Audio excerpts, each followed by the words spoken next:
Hello and welcome to today's edition of Rapid TV's continuously evolving social, political, and general interest show, Korero.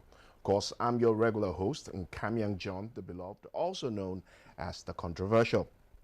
Now, following General Ibrahim Babangida's recent revelation in his book, A Journey in Service, that the 1966 coup was not an Igbo-led conspiracy, the Igbo group Ijiko Igbo Forum has demanded the sum of 100 trillion naira in compensation from the Nigerian government for the injustices suffered by the Igbo people since that time. Now, in the book, Babangida exonerates the Igbos from any involvement in the January 1966 coup, which has long been blamed on, of course, Ndigbo. Ijiko Igbo, an affiliate of Ohaneze Ndigbo, responded by calling on the Southeast National Assembly representatives to introduce a bill for the compensation. In a statement released by its president, Reverend Okechukwu Obioha, the group highlighted that the systemic rejection, hate, marginalization, and loss of lives endured by the Igbo people as a result of the false narratives surrounding the coup. The group pointed out that the true leaders of the coup included figures from various ethnic backgrounds, such as Kaduna Eziogu, who was from Delta, Adewale Ademo Yega, who is also Yoruba, Captain G. Adeleke, Yoruba, and others. Now, according to Njiko Igbo, further revelations showed that the coup was originally intended to free Chief Obafemi Awolowo from prison and install him as the Prime Minister, I beg your pardon, of Nigeria. Now, the statement also noted that if the coup had been successful, Awolowo would have been freed and placed in power. Now, with this new understanding of the coup's origins, the group insists that the Igbo people be formally apologized to by Nigeria. They further emphasize that no amount of compensation could ever truly reflect the lives lost during the Civil War and the subjugation of the Igbos and what they had to face for decades. They also called for the Nigerian government to address the lingering injustice as the nation moves forward. In addition, the group has demanded that the chairman of the Independent National Electoral Commission, INEC, in the person of Professor Mahmoud Yakubu, provide transparency regarding the 2023 general elections. Now, the group expressed concerns about future political memoirs and the need for accountability. So, more or less, setting the tone for our conversation this morning. Well, as always, the show is live and interactive on all our social media platforms. We are streaming live on our website, www.rbnradiotv.com. And of course, you can engage us on all our social media platforms, Facebook, X, formerly known as Twitter, and of course, we are on Instagram, also known as IG, and on LinkedIn, and of course, TikTok. Remember, we are at Official Rapid TV. That's our handle, at Official Rapid TV. And of course, if you so choose, you can decide to engage us via our WhatsApp portal with the number 0916-771-6035. Of course, 0916-771-6035. That's the number, and you can send in your views, reactions, and comments as well. Now, the autobiography by General Ibrahim Badamasi Babangida, with the book coming 32 years after Babangida stepped aside in August 1993, it means that more than 70% of Nigerians, particularly the young demographics, are not necessarily witnesses to the events in the narrative. So, for that generation or those generations of people, what they probably know about the incidents that took place in the narratives in Babangida's book were more or less hearsay, without historical facts. So opinions are bound to be divided about Babangida's interpretations of some of the events, which discerning readers of the book could argue and or leave more questions than answers. While many have been highly critical of Babangida's interpretation of some of the events in his book, others have commended Babangida for revealing or confirming some self-evident truths in his epic book, A Journey in Service. Aliyu Muhammad, a political analyst, in his reaction, has said that since Ibrahim Babangida had revealed the 1996 coup was not an Igbo affair, the call for compensation is unacceptable. While journalist, publisher, and former presidential aspirant Dele Momodu, in his reaction, emphasized that prosecuting Babangida as suggested by some quarters is nearly impossible given Nigeria's current structure. Let's hear from both gentlemen. I do not like to engage in exercise in futility. I know for a fact that Nigeria is a mafia nation, and that is why this impunity can occur regularly and repeatedly. It's an exercise in futility to say go and prosecute Babangida when he's one of the major members of the owners of Nigeria. I came up with that theory in 1998, 99, when General Olusegun Obasanjo was contesting against Chief Olufalaye. And I tried to get Dr. Rinwan Lukman, who was at OPEC in Vienna at that time. I traveled to Vienna to persuade him to be a running mate to Chief Olufalaye. And Dr. Rinwan Lukman told me that the owners of Nigeria have decided that Obasanjo is the next president of Nigeria. And I said, are we not going to have an election? And he said, of course, we have an election, but it's all preconceived, preconsidered, and then predetermined. So it is virtually impossible today, the way Nigeria is configured. You can see that even President Bola Tinubu, who fought Babangida, who fought Abacha, who were together in exile for 3 years in London. He couldn't spit fire the way we used to spit fire in those days. You know, so Nigeria has a way of sucking you in to the extent that you become a part of the system. The call for compensation to me is unacceptable. You see, President Ibrahim Badamasi Babangida cannot stop amusing me. In those days when we were actively in journalism, we used to refer to him as the Maradona of our time. Babangida can sway an absolutely negative situation or condition to a very good one for himself. He has been on his own for a while, enjoying his old age, and he chose to hit the airwaves with a new book, coming up with controversial actions that he took when he was the president of Nigeria. And top on the list of the things he did as the president of Nigeria, which was not in the interest of the people, was the annulment of the June 12 election, which Nigerians felt that it was the best held election in this country. And he has gone back talking about how he was, how Abacha put him under threat to annul the election. That is a man who has once said that he accepts the responsibility for the annulment of that election. Now in his book, he's saying that it was Abacha and a few military guys that forced him to annul. So which one do you want to believe? The coupists then were mostly Igbos. Yes. General Agreeme,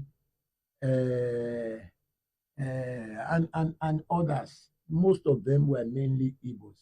And so people assume that the coup then was an Igbo affair.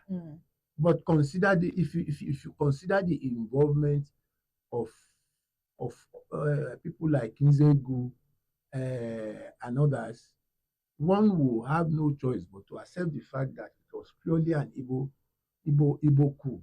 But if you look at it, it was a coup that cut across various military cadres.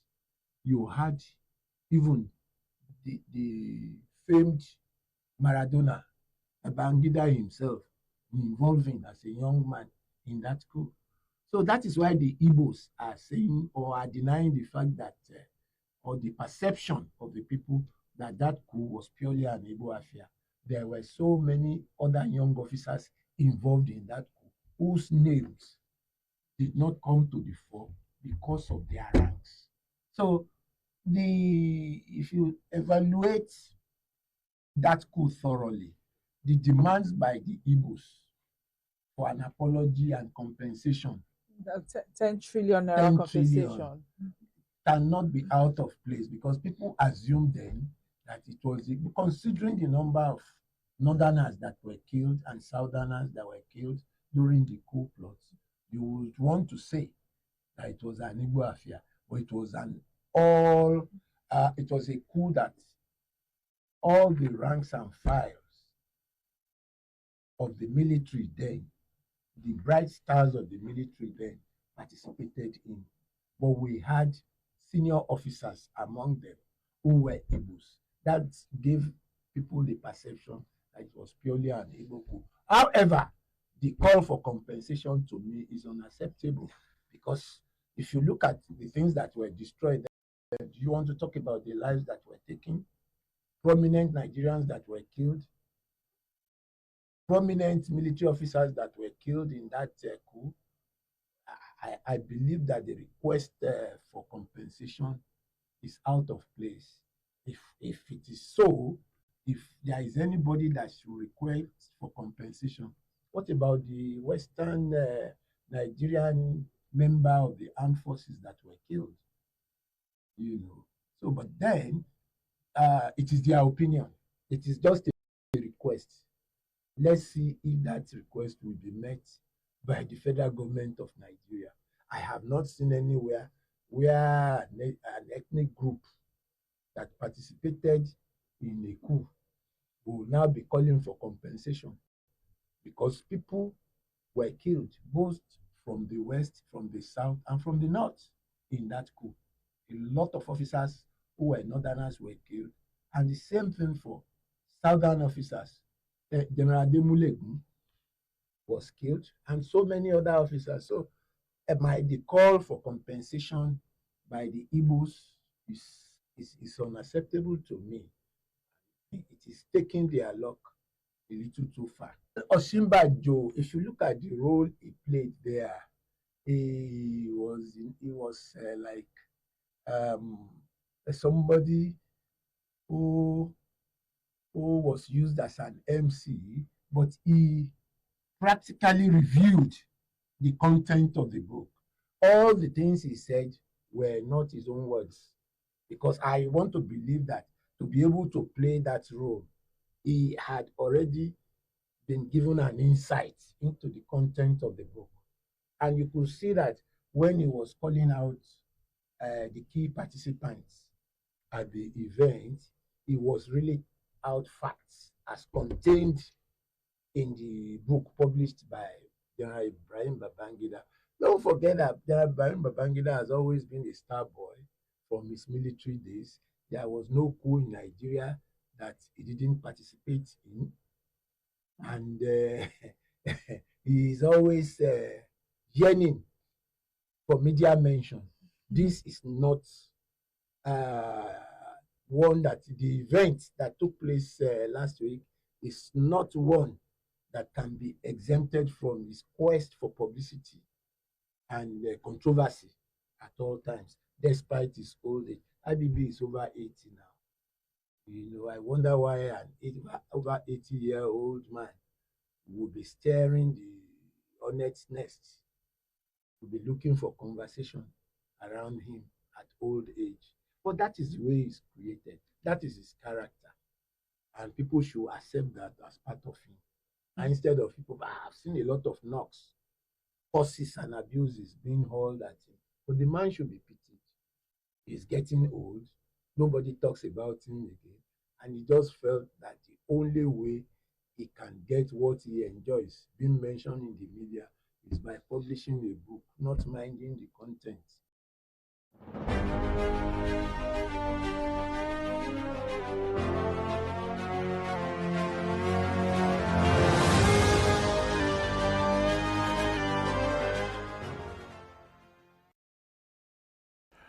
Aliyu Mohammed and Dele Momodu giving their views on the subject of compensation as insisted by Njeoko Igbo, an affiliate of Ahaneze Ndigbo, who have called on the Southeast National Assembly representative to introduce a bill for compensation.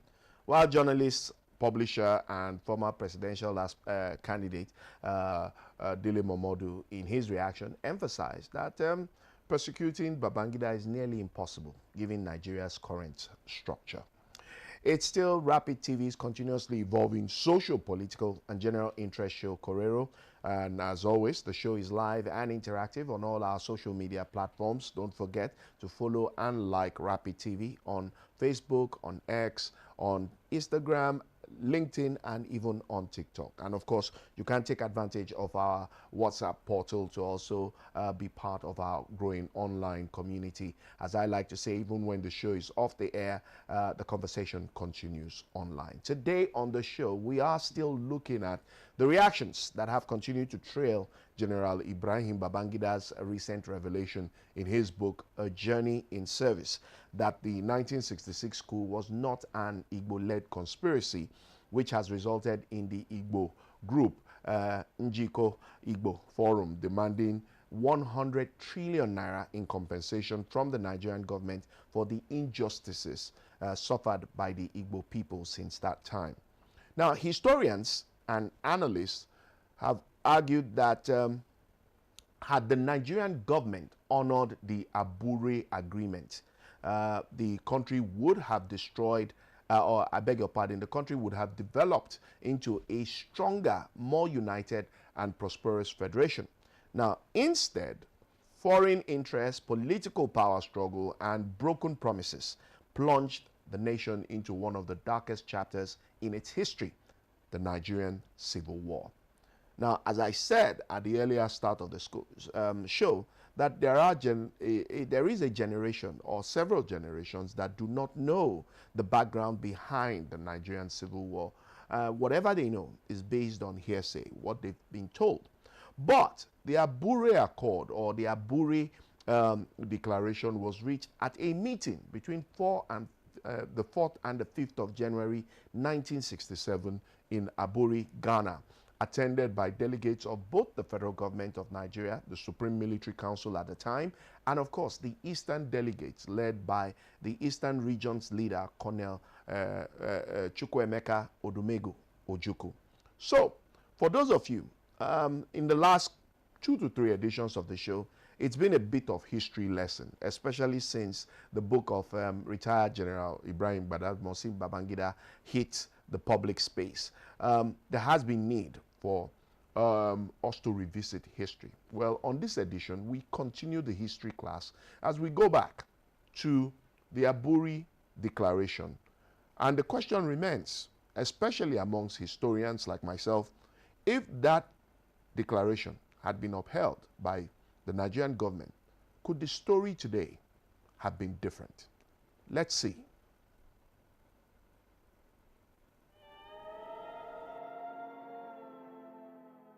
The date was January 5, 1967. At the time, the wobbly nation of Nigeria was on the brink of collapse, and a historic meeting was convened in the serene hills of Aburi, Ghana.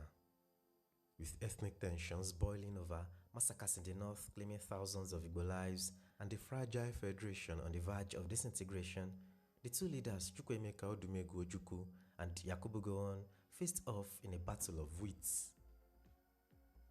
The world watched as this high-stakes dialogue, later known as the Aburi Accord, sought to avert an impending civil war and redefine the future of Nigeria.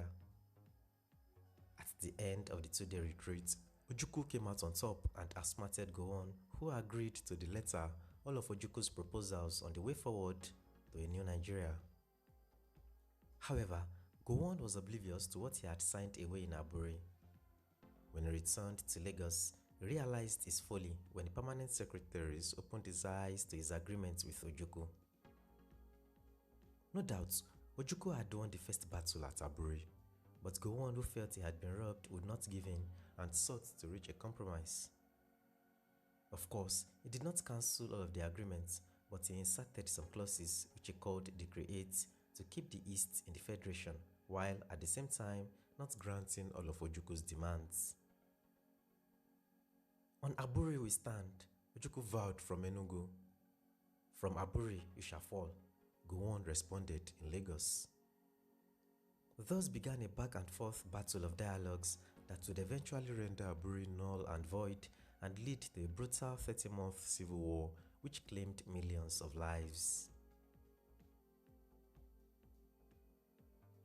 So, how did Ojukwu outsmart Gowon at Aburi? First, let us examine the root cause.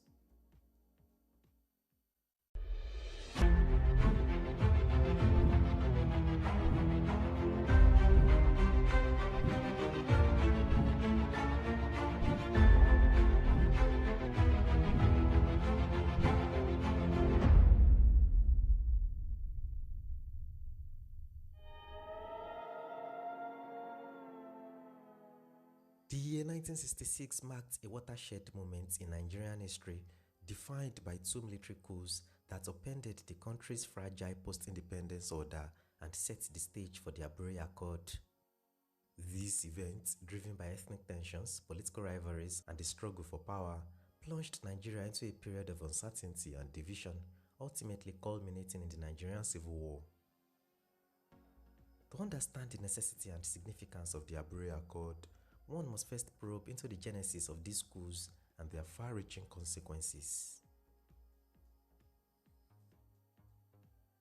Nigeria, having gained independence from Britain in 1960, inherited a federal system plagued by regionalism and ethnic divisions.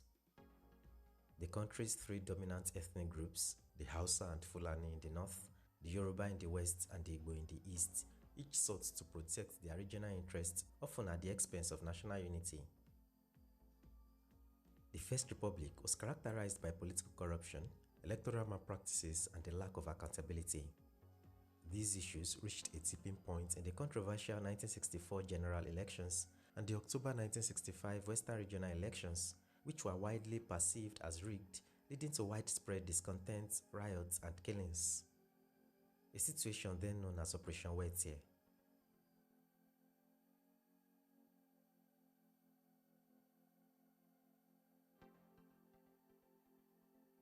Amidst this political chaos, a group of young military officers in the Nigerian army, led predominantly by Igbo officers such as Major Patrick Chukwuma Kadinanze Ogu, staged a coup on January 15, 1966. The coup was ostensibly aimed at eradicating corruption and restoring order. However, it quickly took an ethnic dimension due to the disproportionate targeting of northern and western political and military leaders. Among those killed were Sir Ahmadu Bello, the Sardana of Sokoto and Premier of the Northern Region, Sir Abubakar Tafawa Balewa, the Prime Minister, Chief Samuel Adoke Akintola, Premier of the Western Region, as well as Chief Festus Samuel Okotie Igbo, the Minister of Finance. In contrast, Igbo leaders such as President Nnamdi Azikiwe and Michael Okpara, the Premier of the Eastern Region, were not killed. Also, Chief Dennis Osadebe, the Premier of the Midwest Region, survived the coup untouched. This selective nature of the killings sowed seeds of mistrust and resentment among the northern elites. In the wake of the coup, Major General Johnson Aguiyi-Ironsi, an Igbo army officer and the most senior military officer at the time, assumed power as head of state. While Aguiyi-Ironsi's government sought to stabilize the nation, his policies worsened ethnic tensions. His decision to abolish the federal structure in favor of a unitary system through Decree 34 was perceived by many northerners as an attempt to consolidate Igbo dominance. This perception, coupled with the absence of swift justice for the coup plotters, deepened northern grievances. The discontent in the north culminated in a counter-coup on July 29, 1966, often referred to as the July Remarch. Northern officers, led by Lieutenant Colonel Murtala Mohammed, sought to avenge the deaths of their leaders and redress what they saw as Igbo hegemony. The coup resulted in the brutal assassination of General Agreeme alongside other Igbo officers and the installation of Lieutenant Colonel Yakubu Gowon as head of state.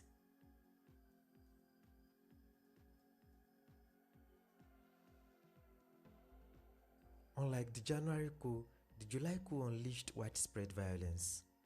Pogroms against Igbo people erupted across the northern region, with thousands of Easterners brutally killed and many more displaced. These massacres triggered a mass exodus of Igbos back to the eastern region, where they sought refuge under the leadership of Lieutenant Colonel Chukwuemeka Odumegu Ojukwu, the military governor of the eastern region.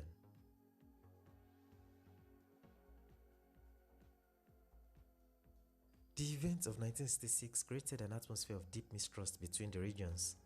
The eastern region under Ojukwu increasingly viewed the federal military government as incapable of ensuring the safety and rights of Easterners. Meanwhile, Gowon faced immense pressure from northern leaders and the military officers who demanded a stronger stance against what they perceived as Igbo insubordination. Ojukwu's demands for justice and the safety of Eastern Nigerians were met with resistance from Gowon's government, which was preoccupied with holding the country together. The absence of a clear chain of command further complicated matters, as Ojukwu and Gowon often operated as equals rather than subordinates within a unified government. This impasse deepened the division, with the eastern region increasingly asserting its autonomy.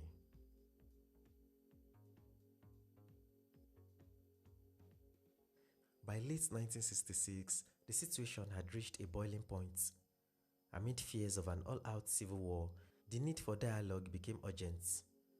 The international community, particularly Ghana's head of state, Lieutenant General Joseph Ankara, stepped in to mediate. It was agreed that a high-level meeting of Nigeria's military leaders would take place in a neutral venue, Aburi, Ghana, in January 1967. The Aburi meeting was intended as a last-ditch effort to salvage Nigeria's unity. The goal was to address the political, military, and constitutional issues threatening the federation. Ojukwu sought regional autonomy to protect the eastern region, while Gowon aimed to preserve Nigeria as a unified state. The stage was set for a negotiation that would determine the fate of a nation.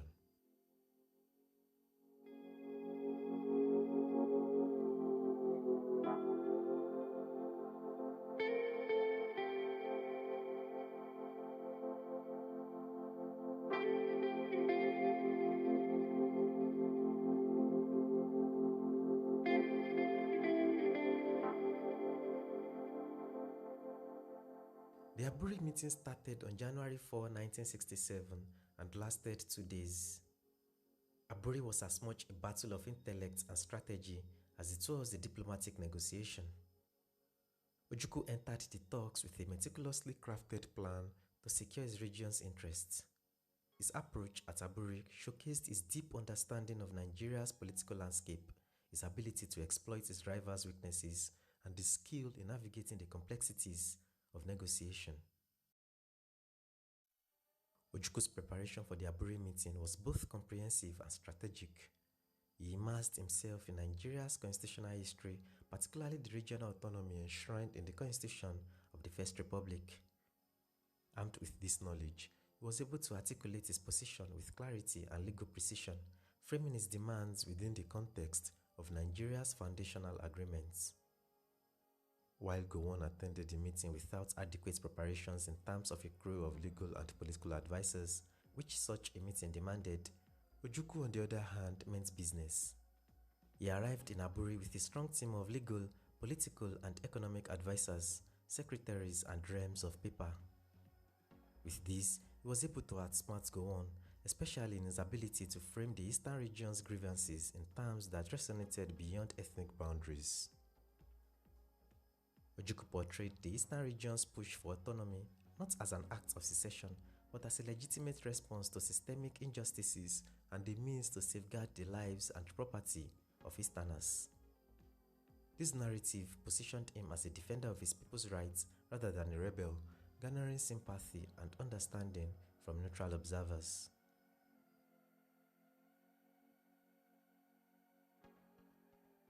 Ojukwu said that his region was worried that, contrary to Gowon's promise on August 9, 1966, that all soldiers would return to their region of origin, northern troops still occupied the western region. Gowon replied that his promise of August 9 applied to the repatriation of soldiers of northern origin stationed in the east back to the north, and those of eastern origin stationed in the north back to the east. Gowon then said he had fulfilled his promise. He then emphasized that soldiers of northern origin would remain in the west since there were only a few Yoruba in the Nigerian army. However, Ojukwu was not satisfied and further insisted on a reorganization of the army on a regional basis. Gowon was also firmly opposed to splitting up the army. Ojukwu then claimed that Nigeria did not have a central government since the country, as a result of the second coup and its aftermath, resolved itself into three separate sovereign areas: the Lagos West-North area, the Midwest area, and the East area. But Gowon insisted that Nigeria was still one nation, an entity composed of 4 regions, and the central government in Lagos.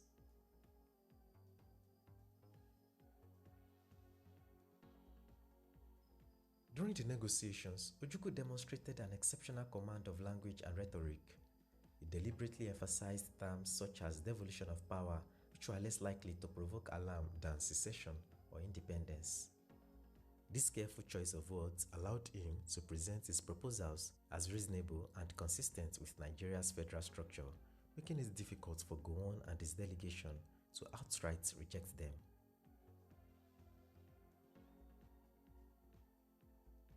For instance, Ojukwu used the words drawing apart instead of secession when he proposed the standalone of regions in order to avoid further friction and further killings. The other leaders, who all wanted one Nigeria, agreed to Ojukwu's proposal without understanding the implications because Ojukwu maxed his words. A cornerstone of Ojukwu's strategy was his emphasis on decentralization. He proposed that each region should have control over its resources, security, and governance, effectively reducing the powers of the central government. This proposal appealed to the principle of federalism and aligned with the historical demands of other regions, particularly the Western region. Ojukwu was very much aware of Gowon's vulnerabilities, particularly his relative inexperience and divided loyalties within the federal military government. Gowon's position as head of state was not entirely secure, as he faced pressure from northern hardliners and other military factions. Ojukwu capitalized on this by adopting a firm but non-confrontational tone, forcing Gowon to carefully weigh his responses to avoid alienating key stakeholders. By exploiting Gowon's ignorance, Ojukwu got what he wanted. He had outsmarted Gowon, and this was the bombshell of Aburi.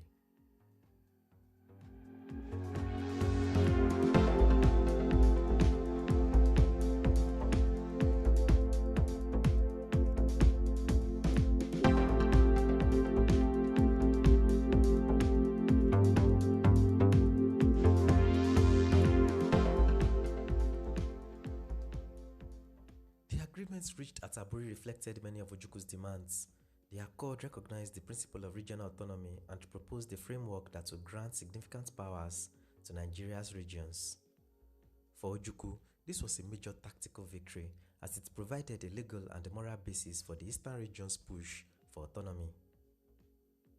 By agreeing to Ojukwu's argument that the regions should first pull apart in order to stay together, the other leaders in effect sanctioned the secession of the Eastern region, hence the end of Nigeria as a single nation. Not only did the other leaders agree with Ojukwu that the regions and the peoples of the nation first draw apart, but they also agreed to his suggestion that there should be no supreme commander of the army, hence no head of government or head of state. What Ojukwu wanted was that whoever was at the top should be a titular head who would only act when all of them had met and taken a unanimous decision. Since the unanimous decision of all the regions was required before he could act in all matters which affect any of the regions or the nation as a whole, the commander-in-chief and head of a government was so only in name. He would still be a titular head. The point of the agreement at Aburi was that each region would be responsible for its own affairs and that the federal military government would be responsible for matters that affected the entire country. Afterwards, the officers toasted their reconciliation. The federal delegation's jubilation was such that on his plane flight home, Ojukwu asked one of his secretaries whether Gowon had fully understood the implications of what had been agreed. However, no one at Aburi other than Ojukwu really understood the constitutional implications of what had been agreed. Ojukwu was obviously delighted with this, hence why he was in such a hurry to implement the decisions that were taken.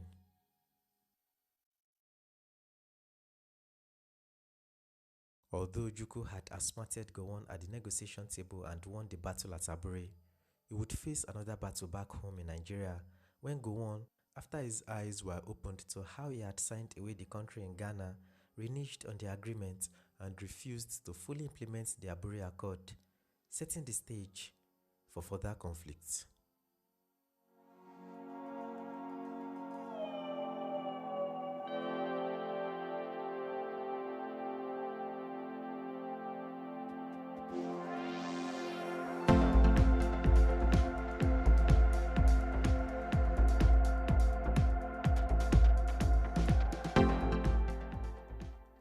Federal permanent secretaries who headed the various ministries of the government as of then, as well as political and legal experts in the country, were appalled at the contents of the Aburi Agreement when their leaders returned home. The permanent secretaries met on January 20, 1967 to evaluate the agreement, and they rightly argued that the title of Commander-in-Chief was a subtle way of either abolishing the post of the Supreme Commander or declaring it vacant, now that its previous occupant, Major General Johnson Agreeme, was dead. They further reported that the proposal that all appointments to top posts in the military, civil service and the diplomatic corps be unanimously approved by the Supreme Military Council would tend to paralyze the functions of the Federal Public Service Commission. They also noted that the allegiance and loyalty of the regionally appointed officers of the federal government would be to regions, meaning in effect there would be no federal public service. The summary of their report was that the Aburi Agreement summed up to a confederation. The leaders themselves were shocked. Then, from February 16 through February 18, 1967, Lieutenant Colonel Yakubu Gowon summoned a meeting of the secretaries to the military government and other officials, which was held in Benin City, over a memo one of the permanent secretaries had written concerning the Aburi Accord. The memo traced the long, hard road that Nigeria had traveled and stressed the need to keep a united nation. The permanent secretary who wrote this memo was Prince Solomon Akenzua, who later, as Eredua I, became the 39th Oba of Benin on March 23, 1979. However, Prince Akenzua was an outstanding civil servant. In fact, he rose to become the Federal Permanent Secretary, Ministry of Health, before he retired in 1973. Akenzua in the memo said that Gowon had given too much away in Aburi and that it would lead to the destruction of the country. He also said that Gowon had legalized total regionalism, which would make the center very weak.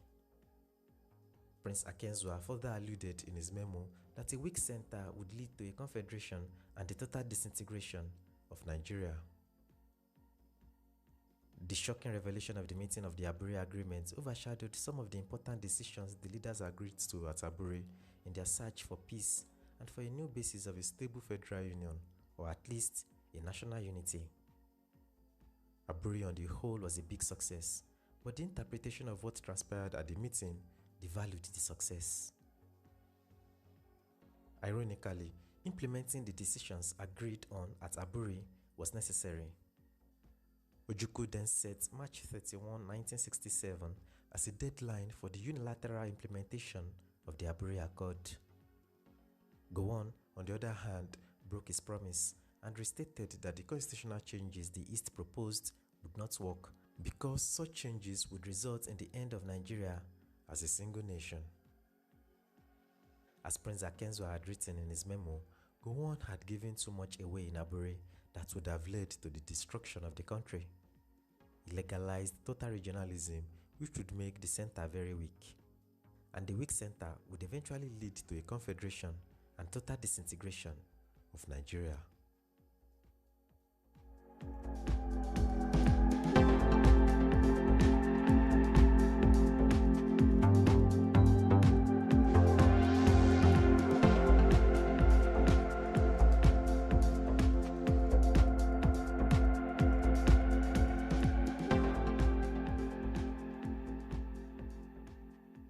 While the federal permanent secretaries were evaluating the documents to which their leaders were signatories, Ojukwu and the East had grown tougher with their demands. On their own, the other military leaders on March 17, 1967 issued a significant policy, Decree 8, which conferred far more powers on the regional governments than ever before. This was deliberately done in the hope that the new and greater degree of decentralization would placate the East so that it would not secede and the potentially consequent brutal war would be avoided. This Decree 8 ignored the reports of the permanent secretaries but did not fully concur with Ojukwu's demands. It also decentralized the government to such an extent that the regions were virtually autonomous units in which each regional governor had executive powers. However, Ojukwu would reject the decree because a part of the decree partially impeded his authority as a governor. Further, the decree provided that the Supreme Military Council could also take appropriate measures against the region that attempted to secede from the rest of the Federation and could take over the functions of that region. The part Ojukwu and his Easterners hated the most was that the federal government could declare a state of emergency in any region which violated any of the provisions of the decree on the consent of the remaining 3 regions, instead of the unanimous decision of all the 4 regions. As a result, Ojukwu set March 31, 1967 as the D-Day for the unilateral implementation of the Aburi agreements. But the East did not secede. Instead, it seized all federal revenue that came from that part of the country.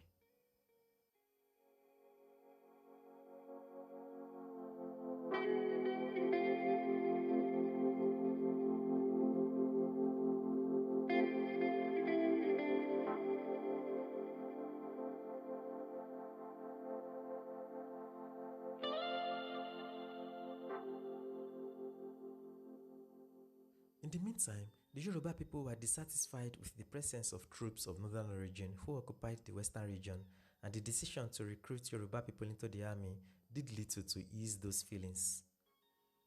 So the Yoruba, through Chief Obafemi Awolowo, proposed that should Ojukwu and the East secede, the West would feel free to follow suit.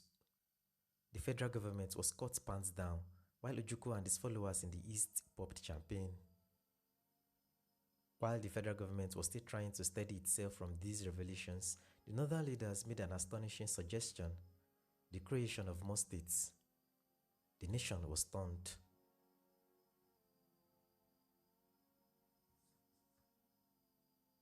The question of the creation of more states, particularly in the north, had been a perennial issue that northern politicians had always resisted. Thus, southerners had accused the north of trying to dominate Nigeria forever. They also believed that the Nigerian crisis would be over if the North accepted that power could be shared. Breaking up the North into more states, which was what the East and other parts of the nation wanted, would provide the answer. The Northern decision was a pleasant surprise to most of the nation, particularly the minority people of the North, that is, the Middle Belt areas, and those of the Cross River Ogoja Rivers area, which Ojukwu would later claim as part of Biafra. Because of this, Ojukwu did not agree with the Northern Declaration on the creation of more states. The Yorubas, who had been ardent advocates for the creation of more states, were pleased with this unprecedented northern move and eventually supported the federal government. Now energized, the federal government was ready for a showdown with Ojukwu as the authorities in the eastern region executed some acts which provoked the federal government. These acts included the seizure of over £200,000 worth of produce belonging to the Northern Region Marketing Board that was in Port Harcourt in the east awaiting shipments, the confiscation of 1/3 of the entire rolling stock of the Nigerian Railway, as well as 115 oil tankers. Other acts included the seizure, also at Port Harcourt, of a Nigeria Airways DC-3 aircraft that had left the Ikeja airport earlier on the same day, on April 5, 1967. A week later, 3 Igbo gunmen in civilian clothes hijacked another plane belonging to the Nigeria Airways, which was flying from Benin in the Midwest region to Lagos. The federal government immediately halted all further flights to the eastern region. Terrorist activities in Lagos and other parts of the country heightened tension.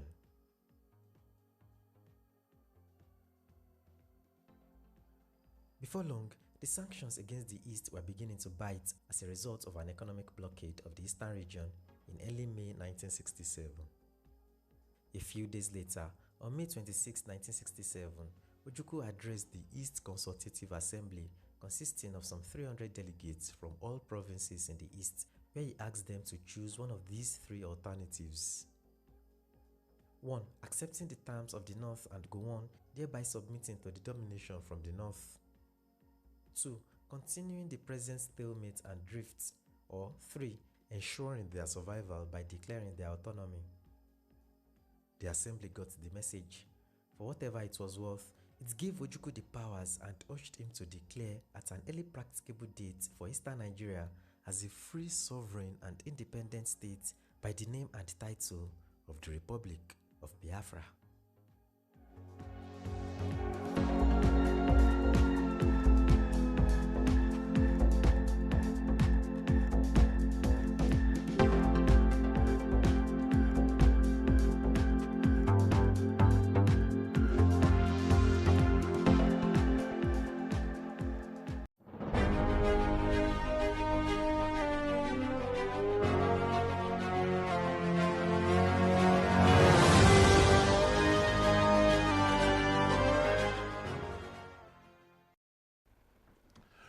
So, a bit of history class, taking us as far back just to shed a whole lot of light because of the various conversations that have emanated as a result of the biography that was recently launched by General Ibrahim Badamasi Babangida.